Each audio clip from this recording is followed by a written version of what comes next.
রণে বনে জলে জঙ্গলে যখনই বিপদে পড়িবে আমাকে স্মরণ করিও, আমি রক্ষা করিব। লোকনাথ বাবা বলতেন, দিনের শেষে যখন ঘুমোতে যাবে তখন ভেবে দেখবে সারাদিন কি কি কাজ করেছ, কোনটা ঠিক কোনটা ভুল নিজেই নিজের বিচার বুদ্ধিতে বুঝে নিতে পারবে। এটা খুবই জরুরি। তবে চলুন লোকনাথ বাবার পুজোর আগে কিছু কথা জেনে নিন। তবে বলবো, ভিডিওটি ভালো লাগলে চ্যানেলটিকে সাবস্ক্রাইব করে পাশে থাকবেন। কমেন্টে লিখবেন জয় বাবা লোকনাথ। লোকনাথ বাবা নিজে খুব সাদাসিধে জীবন যাপন করতেন। তার পুজোতেও বেশি আড়ম্বর তিনি পছন্দ করেন না। ভোগের ক্ষেত্রেও অতি অল্পে সন্তুষ্ট তিনি। পোলাও পনির নয়, ভাত ডাল চচ্চড়ি বা খিচুড়ি লাবড়া চাটনি বা সব রকম সবজি সেদ্ধ দিয়ে বাল্যভোগ তার প্রিয় খাবার। রোজের পুজোয় সামান্য মিছরিতেই তুষ্ট তিনি। আর ভালোবাসতেন অমৃতি জিলিপি, সাদা বাতাসা, সাদা সন্দেশও তার প্রিয়। কাজেই লোকনাথ বাবাকে তুষ্ট করতে কোনো আড়ম্বর অনুষ্ঠানের প্রয়োজন নেই।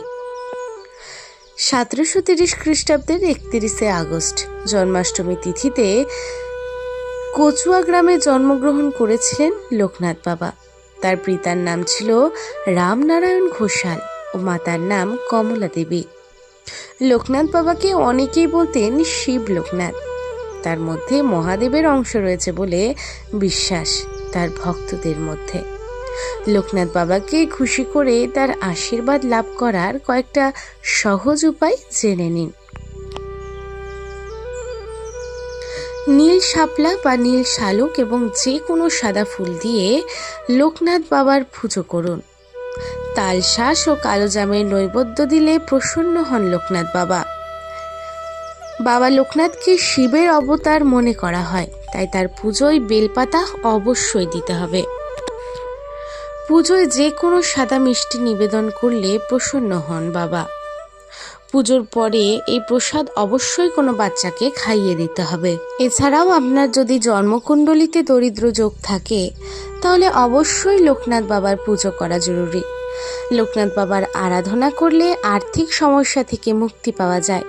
তবে এর জন্য বছরের একদিন নয়, প্রতি সোমবার আপনাকে জয় বাবা লোকনাথ, জয় ব্রহ্ম লোকনাথ, জয় শিব লোকনাথ, জয় গুরু লোকনাথ এই মন্ত্রোচ্চারণ করতে হবে। তাহলে দেখবেন সব বিপদ কেটে যাবে, জীবনের সব মনস্কামনা বাসনা পূর্ণ হবে।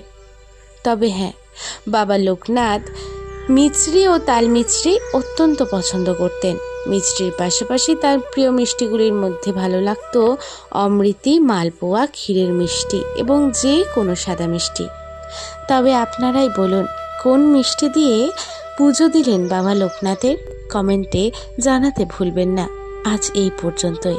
ভালো থাকুন, থাকুন ভক্তির সাথে।